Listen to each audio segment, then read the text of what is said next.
Okay, so in that video on the example for 2 from day 1, I obviously made a mistake and I wanted to show you where that correction for the mistake is. Okay, so we went through and we talked about setting up this confidence interval and that we got negative 2.17 and negative 0.108. What we should have done on our calculator and just slipped my mind, just been working on, not much sleep. uh, Set this up. We go to stat, we go to our tests, and yes, we are looking for a t interval, but it's a t interval for a linear regression, right?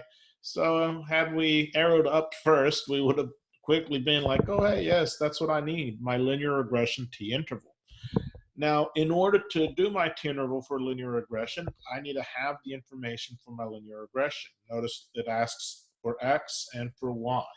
So I went over here to stat edit and I already put into list 1 all of the x values, the miles driven. I already put into list 2 all of the y values, the price, all right? And that was from right over here. So I just took each of those, put that into my information, right?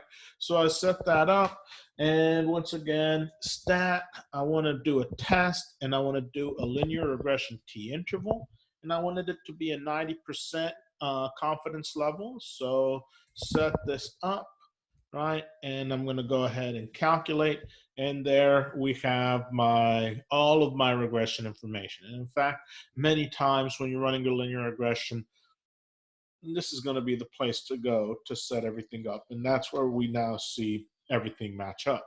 Okay. So the important thing and why I did leave it in the last video is you're going to make mistakes occasionally because you're tired, you're not thinking, but you should at least have a way of knowing whether or not you've made a mistake by being able to check the information that you're working with, right?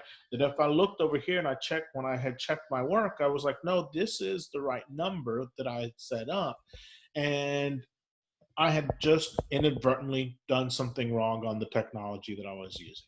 So hopefully that's an education experience. It's not too bad to learn from your mistakes. And once again, feel free to Zoom, send an email if you have any questions.